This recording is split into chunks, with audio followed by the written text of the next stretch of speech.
العالمين، والصلاة والسلام على خاتم الأنبياء والمرسلين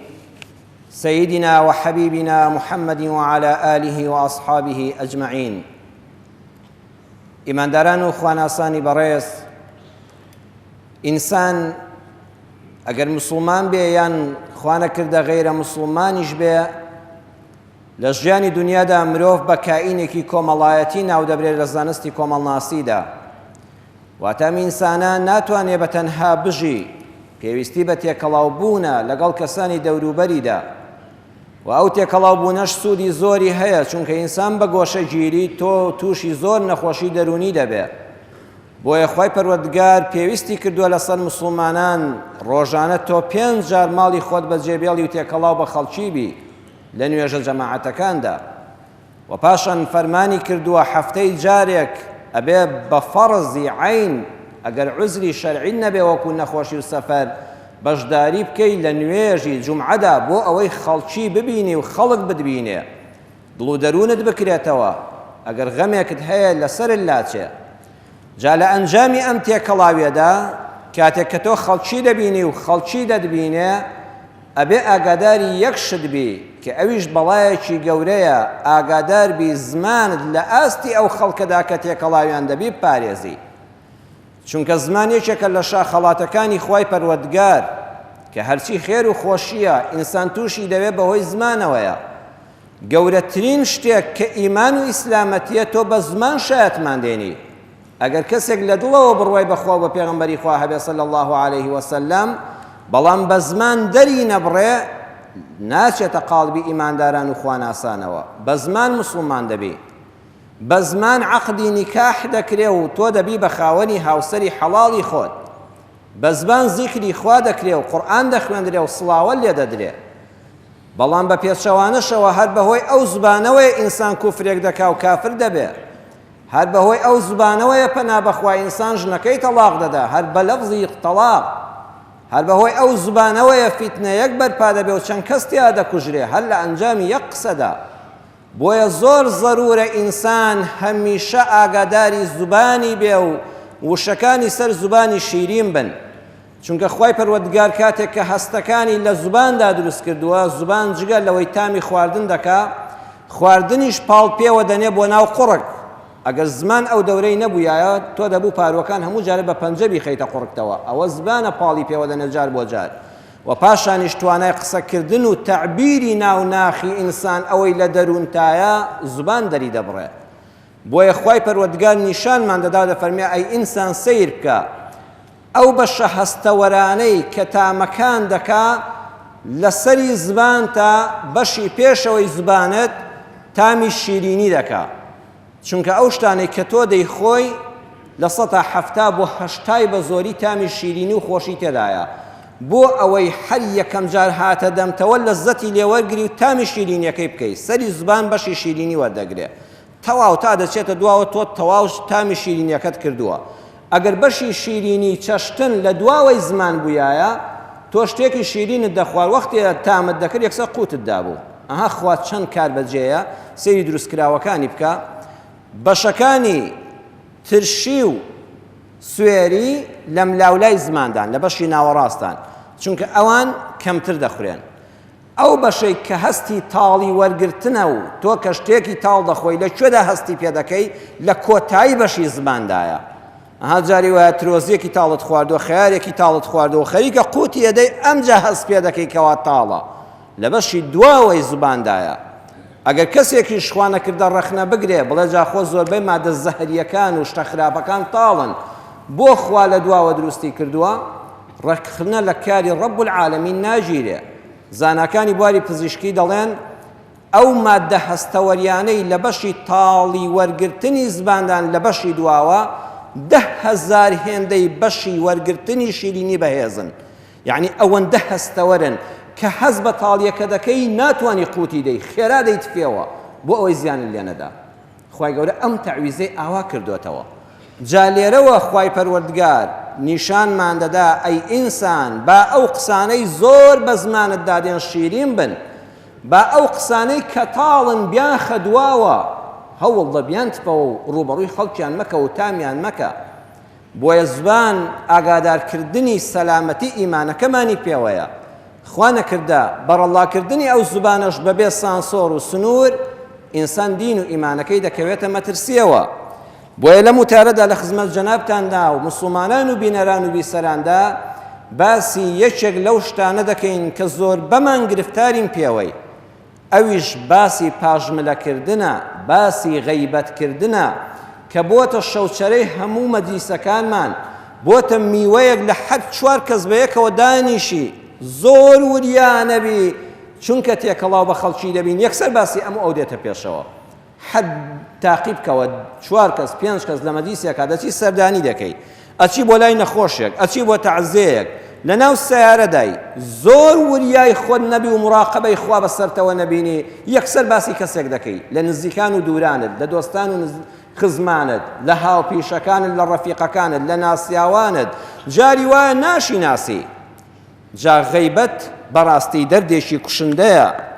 غەیبەتیش ذیکر العەیبی بظەهری الغەیبی، باسکردنی ئینسانێکە بە سیفەتێک کە خۆی لەوێنیە و پێی ناخۆشە بەوە باس بکرێ. پێغەمبەری خوا صلی الله علیه وسلم ڕووی لە سەحابەکان کرد و فەرمووی ئەتەدڕونە مەلغیبە، ئەزانن غەیبەت چییە؟ پاژم لە باسکردن یانی چی؟ وتیان خوا و پێغەمبەری خوا صلی الله علیه وسلم باشتر دەزانن. ئەی پێغەمبەری خوا، خوا و پێغەمبەرەکەی دەزانن. خۆدەشیان زانی پاژملەکردن باسی چییە، بەڵام وتیان لەوە ئەچێ پێغەمبەری خوا صلی الله علیه وسلم شتێکی تازەی لەم بارەوە پێبێ. فەرمووی ذیکڕکە ئەخاکە بیما یەکڕەه، باسکردنی براکەتە بە شتێک کە پێی ناخۆشە، خۆی لەوێ نییە باسی دەکەی بە شتێک کە بەسەرا بێ قسەکەت دەبڕی یان کە بیبیستێتەوە پێی ناڕەحەت دەبێت، وە حەیف تۆ ئاوا باسی منت کردووە. سەحابەکان عەرزیان کرد ئەڕەئەیتە ئین کانە فی ئەخی ما ئەقول، ئەی پێغەمبەری خوا صلی الله علیه وسلم ئەگەر ئەو شتەی من باسی دەکەم پاژملە، باسی براکەم دەکەم، باسی خوشکەکەم دەکەم، تێشیا هەبێ ئەو سیفەتە، چۆنی باس دەکەم ڕێک بۆ خۆی ئاوایە، ئەوەش غەیبەتە. فەرمووی ئین کانە فیه ما تەقول فەقەد ئیغتەبتەه،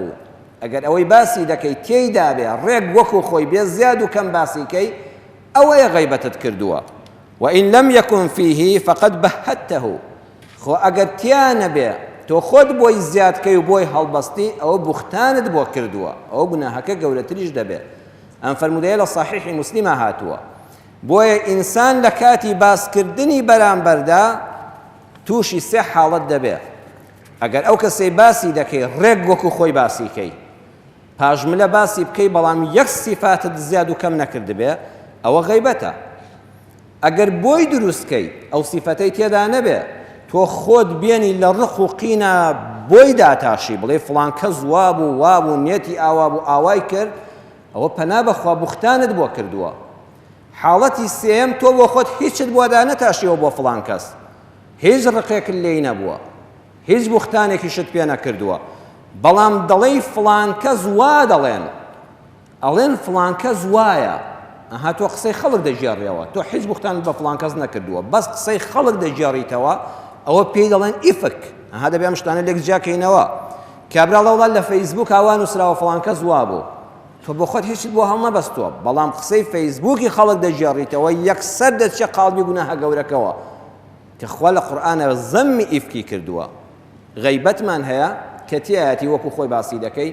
بوختان ئەوەیە بە نەفسی خۆت بۆی دروست دەکەی، دەی بۆی دادەتاشی و دەی ڕازێنیە و دەی خەیە بەردەمی خەڵک. ئیفک ئەوەیە تۆ قسەی خەڵک دەژێڕیەوە لەبارەی خەڵکەوە، خۆت هیچن نەبینیوە، هیچ بوختانیشن نەکردووە، بەڵام نەقلی قسەی خەڵک دەکەی، تۆش لەگەڵ بوختانچیەکەدا یەک مسقالە زەڕە فەرق نییە لە گوناهەکەدا، بەس قسەی خەڵکیشت جێڕاوەتەوە. بۆیە خۆشەویستانم ئێمە ئەهلی ئەم مزگەوتانە،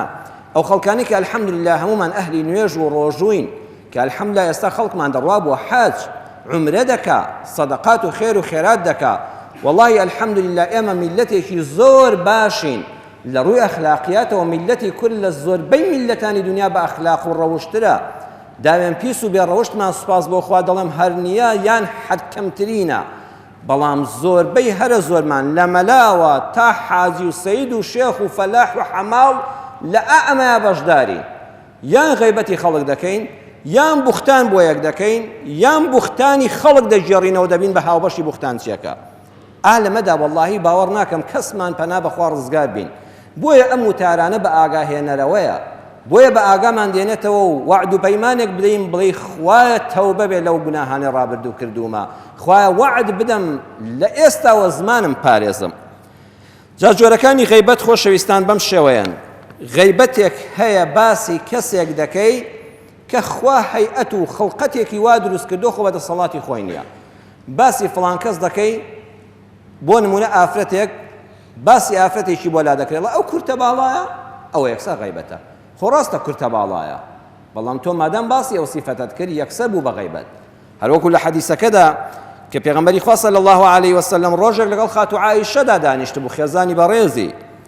فەرمووی سەفیە یەکێ لە خێزانەکانی پێغەمبەرە صلی الله علیه وسلم کاتی خۆی جوولەکە بووە، پێغەمبەری خوا هێناوێتی و پاشان مسلمان بووە. ئەتە پێغەمبەری خوا صلی الله علیه وسلم ژنی جوولەکەشی هەبووە. ئەوەندە ڕەوشتەکانی پێغەمبەری خوای بەدڵ بوو، بەدڵ و بەگیان ئیمانی هێنا. پێغەمبەری خوا صلی الله علیه وسلم فەرمووی خاتو سەفیە بەڕاستی ژنی چاکە. جا ئەو سەفیە دەیفەرمووی ئەی پێغەمبەری خوا جاری وایە ژنەکانت عاجزم دەکەن، ئەڵێن تۆ بنەجووی، تۆ کاتی خۆی جوولەکە بووی. فەرمووی ئەگەر وایان پێ کوتی عاجز مەبە، بڵێ من خوا دوو جار ڕێزی لێگرتوم. یەکەمیان پێغەمبەری خوا صلی الله علیه وسلم کە محەممەد المستەفایە پێغەمبەری خوا هاوسەرمە، ئەوە ئێوەش تیا بەشدارن. پاشان موسا و هاڕون کە دوو پێغەمبەری بەنو ئیسرائیلی و جوولەکەن ئەوانە مام من، بەڵام ئێوە دوو پێغەمبەر مامتان نییە. فەرمووی لەوەدا پێشیان دەدەیەوە. خات و عایشەم قسەی بیستەوە ڕقی لە سەفیە خان داگرت. عادەتەن ها ژنان زۆرتر تووشی غەیبەت دەبن، ئەو غیرەیان دەجوڵێ. وتی ئەی پێغەمبەری خوا صلی الله علیه وسلم حەسبوکە من سەفیەتە کەذا وەکەذا، هەرچی سیفەتێک تۆ باسی دەکەی خات و سەفیە تێیدا بێ ئەوەندەی بەسە، ئەوەندەی بەسە کە تۆ ئەوەندەی هەڵنەکێشی بنەوە کوندە بڵێیەکی بچکۆلێ پەنجەی ئاوا لێ کرد، وتی هەردوو بز دەبێت لە عەرز جیاوەتەوە. پێغەمبەر صلی الله علیه وسلم یەکسەر فەرمووی لەقەد قولتی کەلیمەتەن لەو مزجت بماء البحر لەمەزەجەته. فەرمووی وەڵڵی عایشە تەوبە بکە و خێرا بڕۆ گەرنی خۆت بە سەفیە ئازاکە، قسەیەکی ئەوەندە خراپ و نالەبارت کرد، ئەوەندە بووە گەنە بیخەیتە بەحرەوە بۆ گەنی دەکا، بیخەیتە بەحرەوە بۆ گەنی دەکا. فەرمووی قسەکەت لە شوێنی خۆیان نەبوو، بە سادە وەری مەگرە بڕۆ داوای گردن ئازایی لێ بکە، ئەمە بەحر بۆ گەن دەکا. هەر جاری وایە بەحرە بە قسەیەک بۆ گەن دەبێ. بەڵێ ئینسان جاری وایە غەیبەتەکەی ئەوەیە، دەڵێ فڵان کەسی کورتە باڵا، فڵان کەسی کوێر، فڵان کەسی کەڕ، فڵان کەسی کەچەڵ، مە تۆ مافی ئەوەت نییە بەو شێوەیە باسی بکەیت، چونکە خوا وای دروست کردووە. دووەمیان غەیبەتی دەکەی لە نەسەبیدا. بۆ نمونە دەڵێ فڵان کەس کوڕی فڵان شوان، کوڕی فڵان کە ناسی بەلەدەی سەرجادا، هاتەوە بە چاوێکی سووک سەیرت کرد، مادام نێتت سوکایەتی پێکردنە یەکسەر غەیبەتە، غەیبەتی نەسەبیت کردووە. غەیبەتێکمان هەیە باسی ئەخلاقی کەسێکە. باسی کەسێک دەکرێت یەکسەر تۆ دەڵی بەخوا فڵان کەس بەخیلە، بەخوا نانی خۆی پێ ناخورێ،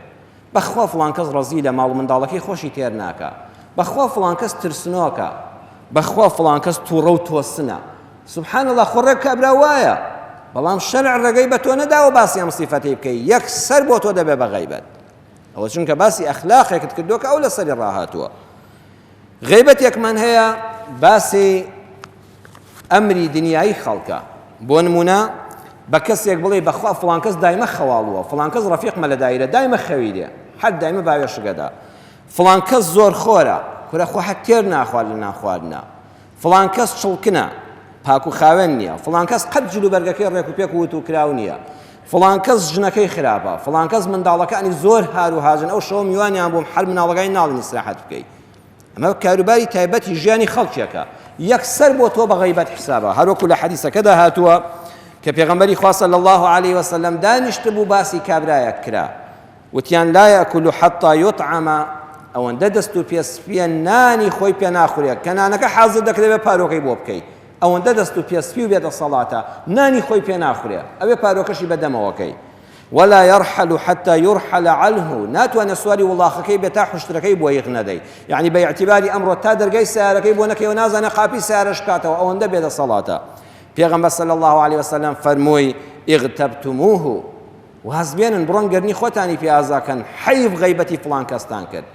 وتيان إنما حدثنا بما فيه أي پیغمبر إخوة صلى الله عليه وسلم والله باس اشتيك معن كريك بو خوي وايا إكابرة دستوسانا نان حاضر دكي باروكي خوي بينا آخر باروكي بوبكي والله نازن السؤالي والله يعني نازن قابي سارب كاتوا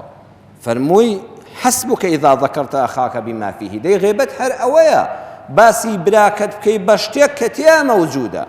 أكتيا موجود نبي وبختاند بوكدو خود بوداتا شيوا جبراستي أما حضارة إسلام سيري أم إسلامتي أما تشان قوريا خلق باسي أوروبا دكا الله لأوروبا كز غيبتي كزناكا كز باسي كزناكا راستا وصفتك زور باشا بەڵام ئایا ئەمە دینەکەی خۆمان نییە بەڕێزان هاوەتان لە قورئان و حەدیسەکەی خۆماندا ئەم باسە هەیە بەڵام ئێمە بە قسەمان نەکردووە ڕەم بێت جەنابەت تۆی خۆشەویست لە براو خوشکی مسلمانم بپرسی مامۆستا تۆ بڵێ کەس هەبێ قەت غەیبەتی نەکردبێ بەڵێ هەیە بەڵێ ئەم ئیسلامەتەی ئینسانی ئاوای پێگەیاندووە یەکێ لەوانە ئیمامی بوخاری ڕەزا و ڕەحمەتی خوای لێبێ زۆر جار جەنابتان گوێتان لێ دەبێڵێن ئەم فەرمودەی ئیمامی بوخاری لە پێغەمبەری خواوە صلی الله عليه وسلم جێڕاوێتەوە ئیمامی بوخاری ئەو زاتەیە کە لە کتێبەکەی خۆیدا التاریخ الکەبیر لە مجلدی 4دا لاپەڕەی 336 دا دەفەرمێ أرجو أن ألقي الله تعالى ولا يحاسبني أن أغتبت أحدا ومێدەوارم بە قاپی ڕەحمەتی خوا ئەو ڕۆژەی دەچمە حزوری خوا و حساب و کتابم لەگەڵ دەکا لەسەر مەسەلەی غەیبەتی یەک تاکە نەفەری ئومەتی ئیسلامیش حسابم لەگەڵ ناکا سبحان الله چەند خۆشە یعنی دەڵێ دڵنیام بە ڕەحمەتی خوا ئەو ڕۆژەی خوا حساب و کتابم لەگەڵ دەکا باسی غەیبەتکردنم لێ ناپرسێتەوە چونکە شکم نایە لە ژیانمدا غەیبەتی کەسم کردبێ ئیمامی ذەهەبی کە ئەم باسە دەژێڕێتەوە لە سیر و ئەعلام النوبەلا مجلدی 12 لاپەڕەی 441 دا دەفەرمێ والله ئیمامی بوخاری ڕاستی کردووە چونکە ئەم زاتە گەورە کە زانای جەرح و تعدیلی علمی حەدیثە یعنی کاتێک کە حەدیثێکی بیستووە لە سەحابەیەک ئەو لە فڵان فڵان فڵان دەفەرمێت جەرحی کردووە تعدیلی کردووە برینداری کردووە توادر چاچی کردوێتەوە ئەم زانستە لە علومی حەدیثە باز دەکات دەفەرمێت ئیمامی بوخاری ئەوەندە وریا بووە کاتێ باسی کەسێکی کردووە وتوێتی حەدیثەکەی پێغەمبەری خوا صلی الله عليه وسلم لە فڵان کەس وەرناگیرێ ئەوەندە بە ئەدەب بووە تەماشاکەی دەڵێن منکەڕ الحەدیث فڵان کەس حەدیثەکانی تۆزێنە ناسراون ها یەکسەر گومانێکت بۆ دروست دەکە یعنی لێ وەرمەگرە ئەڵێ سەکەتوا عنه زانایان لەبارەیەوە بێدەنگن یعنی باشیان نەناسیوە یعنی تۆش وازی لێ بێنە ئەم حەدیثە وەرناگیرێ ئەفەرمێ فیه نەظەر ئەم فەرمودەیە کە فڵان کەس لە ڕاویەکانیدایە وردبوونەوە و تێبینی دەوێ ئینزارێکە دەداتێ یعنی حەدیثەکە وەرمەگرە ناچێتە پلەی صەحیحی فەرمودەکانی پێغەمبەری خوا صلی الله عليه وسلم ئیمامی ذەهەبی دەفەرمێ ئەو ئەدەبە جوانە قەت لە ئیمامی بوخاری نەبی سلاف فەرمێ فولان کەذاب بەڕاستی فڵان کەس درۆزنە ئەی لەو درۆزنە قەت وای بە خەڵک نەوتووە درۆی ئاشکرای لە کابرا بینیوە قەت پێی نەوتوە ئەی لەو درۆزنە وتوێتی تێبینی لەسەری هەیە تۆزێ جێی تێڕامانە یەکسەر وای کردووە کە تووشی غەیبەتی نەبێ خۆ فعلەن کابراش درۆزن بووە بەس ئیمامی بوخاری خۆی لەوەش پاراستووە ئەو کان یەضع الحەدیث یان حەدیث زەدەمەوە هەڵبەستراوە بۆ ئەوەی خۆی پارێزێ دەی چەند خۆشە ئینسان بچێتەوە دیوانی خوا بڵێ خوا لێت بە زیابێ ڕۆژێک کە لێت پرسیمەوە غەیبەتی کەسم نەکردو بە زمانم لە دنیادا هل السير وأعلام النبلاء إمام الذهبي دا لمجلد نولا بريد 228 دا فرمي ابن وهب هبو يشل للزانا كان الشيخ ومشايخ كان علماء الإسلام أم كيا ودا فرمي كاتك قرآن وحديث خوان دا وباج ملباس كردن وغيبتي خلق أو دا قرسا وتم خواي جان وعد وبلين بي حر وقت غيبتك كم نبي روجك بروجوبم دا دنيشتم لمديسة دوای ئەوەی لە ماڵی فڵان کەس لە مەجلیسەکە دەڕۆیشتمە دەرەوە بیرم دەکردەوە باسی چێمان کرد ئایا غەیبەتێکم بیست یان غەیبەتێکم کرد خۆم محاسەبە دەکرد ئەگەر غەیبەتێکم کردبێ یان گوێم بۆ غەیبەتی کەسێک ڕاگرت پێ بەیانەکەی دەبوو بە ڕۆژوو بم لەسەر خۆم فەڕست کرد بوو هەستم دەکرد ئەم نەفسە هێندەی غەیبەت پێ خۆشە ئەها بەڕێزان نەفسی ئینسان غەیبەتی خەڵکی زۆر پێ خۆشە ئەو زمانە دوا شیرین دەبێ قسە بە دووی قسە ڕای دەکێشێ ئەڵێ هەستم دەکرد بە ڕۆژوشم هێستا وازم بۆ لە غەیبەت ناهێنرێ پارەشم زۆر بە زەحمەت دەست دەکەوە بە کرێکاری تا نانێکم دەست دەکەوت گرانی بوو بێپارەیی بوو وتم خوا دەبێت نەفسم بەوە تەم بێکەم وتم خوایە ئەم جارە شەرت و بەڵێن بێ هەر وەختێ غەیبەتی یەک کەس بکەم ئەبێت دینارێک بکەم بەخێر وەکو ئەی بڵی $100 بکەم بەخێر ئەڵێن لە ترسی پارەکە تەرکی غەیبەتم کرد چونکە پارەکەم پێ پەیدا نەدەبوو نەزریشم کردبوو بەم شێوازە نەفسی خۆم تەنبیه کرد و زمانی خۆم لە غیبەت پاراست تۆش دەتوانی ئاوا محاسبەی خۆت بکەی بڵێ شەر بێ هەر وەختێ غیبەتم کرد ئەبێ 100 سوبحان الله بکەم ئەبێ بەیانی بە ڕۆژوو بم ئەبێ 100,000 بکەم بەخێر وال لێدێ لە ترسی پارەکە لە ترسی ئەو ئەرکانی دێخەیە سەرشانت خۆل لە غیبەتەکە دەپارێزی جا خوش ئاوا تربیەتمان دەدا خوا دەفەرمێ ولا يغتب بعضكم بعضا أيحب أحدكم أن يأكل لحم أخيه ميتا واز لە غیبەت بێنن توخوا حەز دەکەن هەر یەکێک لە ئێوە گۆشتی براکەی خۆی بە مردووی بخوا سبحان الله ئەم فەرموودەی قورئانی بێنە بەرچاوت یعنی ئەو وەختەی تۆ غیبەتی کەسێک دەکەی باسی دەکەی ئەو لەوێ نییە مەجلیسی پێگەرم دەکەی و دەڕازیە نییە و دەیکەی بە شەو سەرە و میوە ئەو کاتە ئەو وێنەیە بەرچاوت بخاوە فڵان کەس مردووە کە تۆ باسی دەکەی لە تاتە شۆری مزگەوتە دایان ناوە و بێجل و بەرەک لەوێ بە مردووی تۆ دەمت خستۆتە ناو جەلجەوە و دەتەوێت بە مردووی گۆشتی لێ بپچڕی توخوا ئینسان هەر سام لە مردوو دەکا توخوا کەس هەیە قێزی بێ قەب بە لەشی مردوویەکی بێجیان داکا والله فەکەریهتموه بێزی لێ بکەنەوە غیبەت ئاوایە هەر ئەوە بێنە بەرچاوت تۆ لەو کاتەدا گۆشتی ئەو ئینسانە بە مردووی دەخۆی ئەوەش پێمان دەڵێ ئەو ئایەتە ئینسانێک کە غیبەتی دەکرێت زەرە ناکات چونکە مردوو هەست بە ئازار دەکا تو هەر چەند گازی لێ بگری خۆ هەست پێ ناکا بەڵام ئەوە تۆی زەرەدمەندی کە دەرونی پاکی خۆت دەشێوێنی بۆیە پێغەمبەری خوا صلی الله علیه وسلم دایما نمونەی دێنایەوە بەرچاوی خەڵکی بۆ ئەوی بە سیفاتە خراپەکانیان ناپچنەوە ئەی فەرموو العائد في هبته كالعائد في قيئه کەسێ دیاریەکی پێشکەش بە فڵان کەس کرد وتی فڵان کەس ئەم شتە بۆ تۆیە و دیاری بێ بۆ تۆ جا پێشکەش بە کوڕەکەتی کەی بە کچەکەتی کەی بە برادەرەکەتی کەی دوایی پەشیمان بۆەوە وتی واللهی نایدەمێ کاکە بۆ خۆم پێویستم پێیەتی دەفەرمێ و نمونەی وەکو ئەو کەسە وایە ڕشانەوە زۆری بۆی هێناوە و چی خواردوویەتی ڕشاوەتەوە دوای ئەوە دەم لە ڕشانەوەکەی خۆینێ و بیخواتەوە ئەخەمە چ نەفسێکی پاگەمەی پێ دەکرێ نایکە چکە مەعیدەت هەڵدەوەشێنێ بۆ ترشیانی کە لە ناویدایە دەفەرمێن لە هەدیەکەشت پەشیمان مەبەوە خوش دەفەرمێ غیبەت کرا وەکو مردووی بێجیان وایە تۆ لەو کاتەدا گازی لێ دەگری و دەتەوێت گۆشت لە جەستەیکەیەوە فەکەریهتموه یەکسەر بەبیر خۆتی بخەوە چۆن گۆشتی فڵان کەس بخۆم باوازی لێ بێنم لە زانانی کورد زباندا نمونەی وامان هەیە کە الحەمدولله غیبەتیان نەکردووە شێخ ئەمجەد زەهاوی یەکێکە لە عالمە کوردەکان کە کاتی خۆی مفتی عێراق بووە لە 1983 زاینی لەدایک بووە و لە 1968 کۆچی دوایی کردووە علەما فەرموویانە ئەو کاتێک ئەو ژیاوە ئەگەر دەتەوێت ڕووی ئەصحابی پێغەمبەر صلی الله علیه وسلم ببینی بڕۆ ڕووی شێخ ئەمجەد زەهاوی کورد ببینە دەموچاوی دەڵێ دەموچاوی سەحابەیە نوری لێ دەبارێ ئەم پیاوە بەڕێزە شێخ قاسم القەیسی کە مفتی عێراق بووە ڕۆژێ دەچێتە خزمەتی و پێی دەڵێ قوربان لە علومی بەلاغە و لە علومی نەحودا هەندە پرسیارم هەیە ئەویش بۆی ڕوون دەکاتەوە دواتر دەڵێ مەبەستم پرسیار نەبوو والله من علومی حەدیث و ئوسولی فقهم بۆ تۆ بەجێهێشت بەڵام سیر دەکەم لەم عیلمەشیاندا تۆ لە من مامۆستاتری ڕاستە من مفتی عێراقم بەڵام والله هەر تۆ مفتی و ڕێنیشاندەری منی ئاوا زاناکان قەدریان بۆ داناوە سید محسین الحەکیم کاتی کە ئیمامی شیعەکانی عێراق بووە ئەو پیاوەی کە کوتی کورد کافر نییە و فتوای کافربوونی کوردی دەرنەکرد دۆستی ئەم عولەما سوننە مەزهەبە کوردە بووە ها ئەو زەمەنە ئەوە ئێستاکانە دەستی وڵاتان دەستی کوفر کە کەوتە وڵاتێکەوە چی لێ دەکا چۆن شیعە و سوننە و ئەوانە ڕۆژانە ئەم خوێنە بە ناحەق دەڕژێ چۆن وڵات کاول دەبێ ئەو زەمەنە عالمێکی وەکو سید محسین الحەکیم شیعە بووە ئیمامی شیعەکانی عێراق بووە وتیان کورد کافرە وتی کورد کافر نییە ناتوانێت بڵێ کورد کافرە ئێستاش ڕێزی لێ دەگیرە لەلایەن میلەتی ئێمەوە باسی ئەم مەلا کوردە دەکا ئەڵێ والله مەزهەبی ئەبوو حەنیفە هەر هەمووی بفەوتێ یەک کتێبی نەمێنێ کە مەزهەبی ئەبوو حەنیفە ئەوانەی قانونین شارەزان لە هەموو مەزهەبەکان فراوانترە زۆر شتی لێوە دەگیرێ ئەفەرمێ شێخ ئەمجەد زەهاوی چاو لەسەر یەک دانێ دەتوانێت هەر هەمووی بەدەرز بڵێتەوە لەبەر یعنی هەموو مەزهەبی ئەبوو حەنیفەی لەبەرە ئەوەندە عالم بووە کەچی ئەم پیاوە بەڕێزە طه جابر العلوانی دکتۆر طه جابر العلوانی لێ دەجێڕێتەوە دەڵێ یەک شتی لەبیر نەدەما ناوی خەڵکی لەبیر نەدەما دەویست باسی فڵان کەس بکە دیگو بەو خوای ناوەکەم لەبیر چۆتەوە سبحان الله ئەو هەموو قورئان و حەدیث و عیلمەی لەبەر بوو کەچی دەویست باسی کەسێک بکە تۆ بچوویە بۆ لای پاشی 5 دقە ناوەکەتی لەبیر دەچەوە ئەم پیاوە لێ دەپرسێ قوربان تۆ بەو هەموو عیلمەوە بۆ ناوی خەڵکی لەبیر دەچێتەوە فەرمووی والله ئەوە داوای خۆم بوو لە خوای گەورە وتی چۆن قوربان ناوی خەڵک لێبیر بچێتەوە فەمووی زانیم غەیبەت چەند دەردێکی کوشندەی و ئیمانی ئینسان هەڵدەوەشێنێ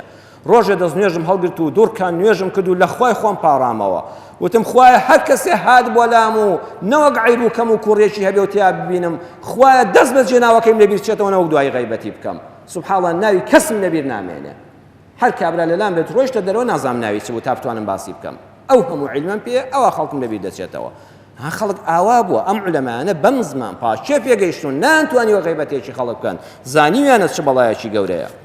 بەڵێ خۆشەویستان لە بەڵاکانی غەیبەت یەکەم لە کەبائیرە لە گوناهە هەرە گەورەکانە ابن حجری هەیتەمی زانای گەورەی مەذهەبی شافعی لە کتێبی الزەواجر عن اقتراف الكبائر باسی گوناهە گەورەکان دەکا سبحان الله خۆشەویستانم ها ئێمە چەند غەیبەت دەکەین و هەر ناڵێ گوناهیشمان کردووە دەفەرمێ غەیبەتکردنی ئینسان پاژم لە باسکردنی پیاوێک یان خوشکێک کە سیفەتەکەی وەک خۆی تێدایە و تۆش باسی دەکەی و مەجلیسی پێگەرم دەکەی لەگەڵ قەتڵا خوا باسی کردووە لەگەڵ خواردنی ماڵی خەڵکا خوا باسی کردووە ئەمڕۆ فڵان کەس دەڵێن فڵان کەس 100 کەسی کوشتووە قڕ بەسەر 100 کەسی کوشتووە ئەڵێن ئەو مەسئولانە چەند دز و گەندەڵن لە وڵاتە چۆن دەمیان لە سەرەوەت و سامانیە و خەڵکە ناوە هەموو خەڵک نەفرەتیان لێ دەکا کەچی بۆ خۆت لەو لاوە دانیشتووی لە شوێنانە ئەو هەموو غەیبەتەی خەڵک دەکەی قەچی خۆت پێ تاوانبار نییە سبحان الله کەچی پێغەمبەری خوا صلی الله علیه و سلم دەفەرمێ هەر سێکیان وەکو یەکن دەفەرمێ كل المسلم على المسلم حرام ئەمە لە صحیح مسلمان فەرموو دەهاتووە هەموو شتێکی مسلمان لەسەر مسلمان حرامە دەمه خوێنی حرامە بیڕێژی نابێ خوێنی بڕێژی قەتڵە وماله نابێ ماڵەکەی بخۆی ولا تأكلوا أموالكم بينكم بالباطل مالی یەکتر مەخۆن بە ناحەق و ناڕەوە ئەوە ماڵیشی حرامە دەفەرمێ وعرضه کەسایەتیشی حرامە یعنی کەسایەتی کەسێک دەشکێنی و غەیبەتی دەکەی و باسی دەکەی و دەتەوێت لە لای خەڵک سوچیکەی تاوانەکەی وەکو ئەوایە کوشت بێتت تاوانەکەی وەکو ئەوایە ماڵەکەت داگیر کرد بێ و خوارد بێتت هەر سێکیانی پێغەمبەری خوا صلی الله علیه و سلم بەسەر یەکەوەیە ناکەواتە تۆ تووشی گوناهی کەبیرە بووی دووەم چاکەکانت هەمووی دەشواتەوە ڕۆژانە ئەم عیبادەتە جوانە ئەم ڕۆژوی ڕەمەزانە ئەم عومرە و حەجە هەمووی تۆمار کراوە ئەڵێ باڵانسی حیسابەکەت فولە والله بەو غەیبەتە باڵانسی حیسابەکەت هات چۆن لە موبایلا دەبینی کارتەکەت بۆ کەسێکە بنێری ئاوا وەحدەکانی بۆ دەنێری وەختی ئەزانی بۆ خۆت پێ نەماوە ئیمام حەسەنی بەسری عالمی گەورەی ئیسلام کاتێ بیستەوە فڵان کەس غەیبەتی کردو وتیان قوربان زۆر بە پیسی باسی تۆی کرد فەرمووی تخوا لە ماڵەوە عەلاقەیە خورمان بە دیاری بۆ هاتووە زۆر جوانە بۆ ماڵی فڵان کەسی بنێرن وتیان چۆن فەرمووی ئەو هەموو چاکەی بۆ من ناردووە ئەی توخوا با بڕنج بە خەساری دنیاش نەبێ وەکو لە قیامەت مفلیس دەبێت چاکەکانی بۆ من ناردووە با من هەندێک خورمای پێشکەشکەم بۆیە لە تەفسیری نابلوسیدا لە مجلدی هەژدا لاپەڕی 578 دەفەرمێ پیاوێک چوو وەلای عالمێک وتي إنني أشفق عليك مما يقوله عنك الناس ظلما وافتراء أي فلان ملاو عالم بخوا پروشي توما أو خلق بالظلم وببختان تشيد بيدكا تشيد بو هالضبسته فرموي فعليهم فاشفق كرة فرموي بزيد بفلان كسا بيتوا بزيد بغيبت كركانا بيتوا كباسم دكن وبختان بو دكن چونك همو چاكي اوان ديبو من يغزر زردم نكدوا بەڵام ئاگاداری خۆم زمانم پاراستە وڵامیان نەدەمەوە غەیبەتی ئەوام بکەمەوە بە زەید بە ئەوان نابێتەوە نەک بە زەید بە منی غەیبەت کراودا بێتەوە من چاکەکانی ئەوانم بە لێشاو بۆ هات بۆ خۆم لە ماڵەوە خەوتم ئەو شەو نوێژی کردو شەو نوێژەکەاتە سەر حسابی باڵانسەکەی من دە ئەمە فەزلی خوایە هەرچەند دوعا دەکەم خوا خەڵق غەیبەتم نەکا بەڵام کە کردی ئەوە من زەررم نەکردووە چاکەی خەڵکم بۆ هاتووە سێم تووشی نەخۆشی دەرونی دەکا پەنا بەخوا هەر کەسێ غەیبەتی خەڵک بکە تووشی نەخۆشی دەرونی دەبێ واتە قەت ناتوانێت بە بێ باسکردنی خەڵک بژیە والله ئینسانی وا دەناسین هەمومان ڕێبە من تۆ خوا ئاگادارە کە تووشی دەبی دەترسی چونکە یەقینت هەیە زمانی بەبێ غەیبەت ڕاناوەستێ یاخوا نەچیە ماڵی یاخوا نەیاتە ماڵت یاخوا لەگەڵ یا نەبی بە سەفەری ناو پاسێک و قەمەرەیەک ئیلا باسی کەسێکت بۆ دەکا ئەها زمانی ڕاهاتەوە نەخۆشی دەرونیە ئینسانی دەرون سەلامەت قەت حەقی خەڵکی نییە حەقی چێ بەسەر خەڵکەوە لە کۆڵ ئەوە بۆتەوە باسی خەڵک بکە بەعیبی خۆیەوە مەشغوڵە ئەڵێ خوا ڕەحم بە خۆم کە با بە دوو عیبەکانی خۆما بگەڕێم چم داوە لە عیب و کەم و کوڕی خەڵک ئەو کەسانی کە باسی خەڵک دەکەن تووشی نەخۆشە دەرونیەکان دەبن وان لێ دێن ناتوانن بەبێ باسکردنی خەڵک بژین وەیە زانایان دەفەرمون ئەگەر خێرت پێ ناکرێ لانی کەم خۆل لە شەڕ بپارێزە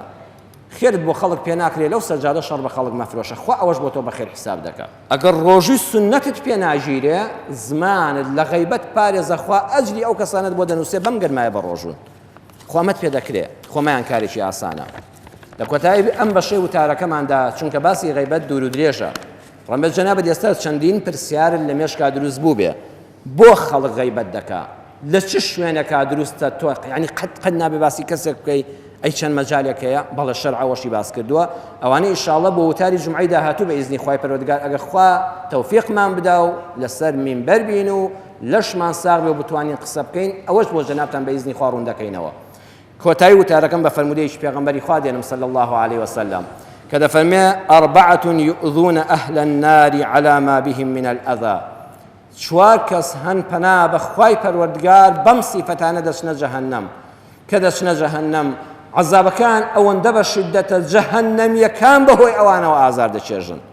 یعنی عەزابی ئەوان زۆر لە خەڵکی تر قورسترا جەهەنەمیەکان بەو ناڕەحەتی خۆیانەوە بەدەست ئەمانەوە بێزارن یەکەمیان رجل مغلق عليه تابوت من جمر ئەمەی کەسێکە تابوتێک سندوقێک دانراوە پڕ کراوە لە پشکۆی سوورەوە بووی جەهەنەم و ئەم لە ناوی ڕاکشاوە پەنا دەگرین بەخوا یەک پشکۆ بێنێ یەک تۆز دەستی لێ نزیک دەکەیتەوە نەک بەریکەوێ ئەگەر کەسێک لەناو هەموو پشکۆکانی جەهەنەما بێ حاڵی چۆن بێ ئەو هاوار و ناڵەی ئەو دەیکات جەهەنەمیەکانی بێزار کردووە وتیان ئەی پێغەمبەری خوا بەهۆی چیەوە فەرمووی قد مات وفي عنقه أموال الناس مردو دەوڵەمەند بوو پارەی زۆری هەبوو هەمووشی لە خەڵک زەوت کرد بوو وەسێتی تا خۆی لە ژیان نابوو دەستی تێ نەچوو بڵێ خەڵکینەوەرم ماڵەکەتانم خواردە بتاندەمەوە تا خۆی لە ژیاندا بوو وەسێتی نەکرد بڵێ من ئەگە مردم ئەم ماڵانەی خەڵکە ماڵی خەڵکم خواردە تخوا بیدەنەوە بە ماڵی خەڵکەوە ڕۆیشت بۆ قیامەت ها چەند کەس دەبینی لەوە فڵان کەس 100 دەفتەری خەڵکی بردووە 400 دەفتەر خەڵکی بردووە دەڕوا لە خارجەوە بە خەڵک پێ دەکەنێ ئەم خەڵکە داماوە هەبووە 2 دەفتەری هەوەدایەتی بە کۆمپانیایەک فەقیرە خانوویەکی بۆ بکە ئەها پارەکەیان بر ئەم وڵاتە چی لێ هات هیوا هەیە ڕەنجی چەندین ساڵی 2-3 دەفتەر دۆلار بووە کابرایەکی پارەخۆر بۆی بردووە و دوای ئێستا لە خارجەوە بە خەڵک پێ دەکەنێ ئەوە قڕ بە سەری بە تۆ پێ ناکەنێ وەڵڵا ڕۆژێ لە جەهەنەما ئەوانەی ماڵی ئەم خەڵکە تاڵان دەکەن و ئاوا لرفی لێ دەدەن و دەیخۆن ئەم دنیای هەروە ڕوون نابێ ئەوەی ئیسلامە پێمان دەڵێت لە تابوتی جەهەنەما بۆی بڕدەکرێت لە پشتۆی ئاگر ئەوە ئەو کاتە جەهەنەمیەکانیش لە دەستی ئەم بێزارن دووەمیان وەڕەجل یەجڕ ئەمعاءەه ئەو کەسەیە کە ڕیخۆڵەکانی هاتۆتە دەرەوە دەچێتە ژێر پێیەوە کە پێ لە ڕیخۆڵەی خۆی دەنێ هاوار دەکات لە تاوی ڕیخۆڵەکانی ڕیخۆڵەی یەک بەکتریا لێیدا ئەها یەک تۆز خواردنێکی خراپ دەخۆی کە ڕیخۆڵەت ئیتیهابی هەیە لە تاوانە ناتوانانی بخەوی ئەگەر بێتە دەرەوە خۆت پێی لێنەی وتیان ئەی پێغەمبەری خوا بەهۆی چیەوە فەرمووی بەهۆی ئەوەوە لە میز خۆی پانە کردوێتەوە واتە هەر نەیزانیوە تارە تووشت چیە بە پێوە میزی هەڵداوە چۆنی کردووە خۆی نەشتۆتەوە بە کورتی ئەهلی نوێژ و عیبادەتی خوا نەبووە بۆیە گوێ بە تارە نەداوە مەبەستمەوە نییە دواتر تۆ نیو سعال لەسەر ئەو بمێنیەوانە هەر بڵێ وەڵا پاک نەبوومەوە نا ئەو کەسانە دەگرێتەوە کە ئەهلی نوێژ نین واتە ئەهلی تارەت و خۆپاکردنەوە نین وەڕەجل یەسیل فەوه قەیحا وەدەما فەرمووی کەسانێک دەبیندرێ لە جەهەنەما بۆگەن لە دەمیان دێتە دەرەوە شێم و جەراعەت و خوێناو دێتە دەرەوە وتیان ئەوانە چەند ئەی پێغەمبەری خوا صلی الله وسلم فمن كان ينظر إلى كلمة فيستلذها كما يستلذ الرفث فەرمووی ئەو کەسانن کە تەماشای کەلیمەیەک دەکەن جا سەیری فەرمودەکەی پێغەمبەری خواکەن صلی الله وسلم کەلیمە تەماشای دەکرێت ئەو زەمانە نە کۆمپیوتەر هەبووە نە فەیسبوک هەبووە نە ئەنتەرنێت هەبووە بەخوا نووسینیش وەکو ئێستا نەبووە قورئان لە دوای زەمانی پێغەمبەر بەو شێوەیە نووسرایەوە نووسین زۆر زەحمەت بووە فەرمووی هیواتان دێ ئەو کەسانن کە کەلیمەیەک دێتە بەرچاوی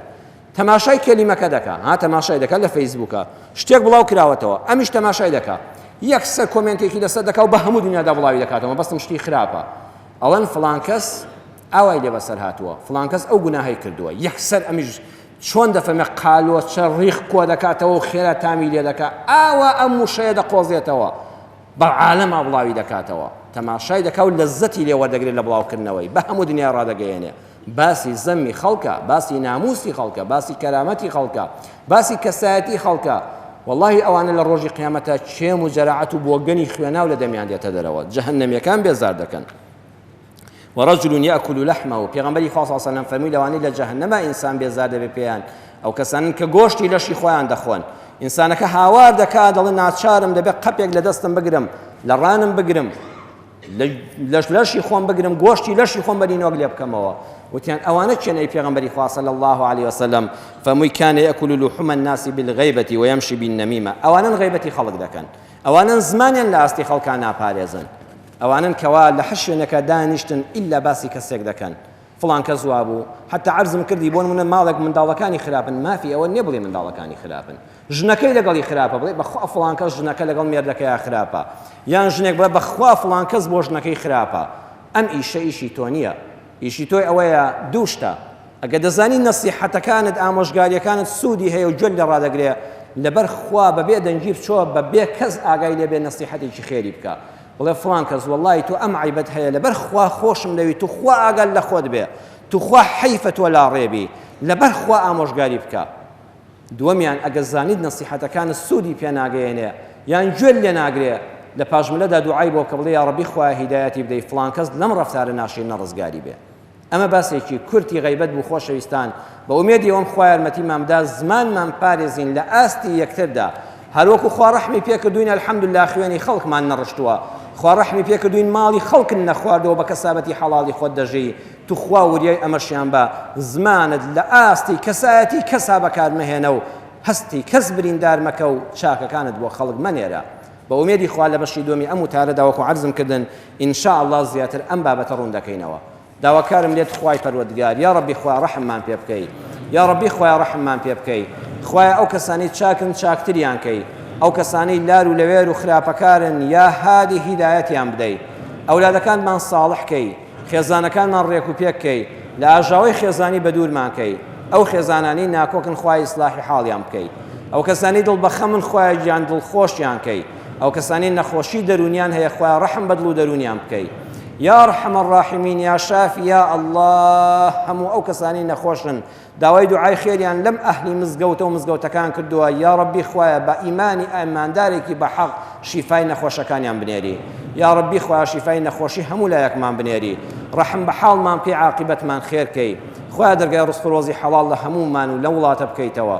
ئەو کەسانی ئەم کوردستانە دەپارێزن لەسەر سنوورەکان و لە ناو خۆدا یا ڕەبی خوایە تۆش بیان پارێزی خوایە ڕۆڵەی مسلمانان لە هەر شوێنێکن خوایە بپارێزی ڕەحم بە حاڵمان بکەی عاقبەتمان خێرکەی ئەوانەی منداڵیان نییە خوایە ئەولادی ساڵحیان پێ عەتاکەی ئەوانەی منداڵەکانیان ناساڵحن ڕێک و پێگنین خوایە تووشی هاودەم و ڕەفیقی باشیان کەی و بیان هێنە سەر ڕێگەی ڕاست ئامین ئامین والحەمد لله رب العالمین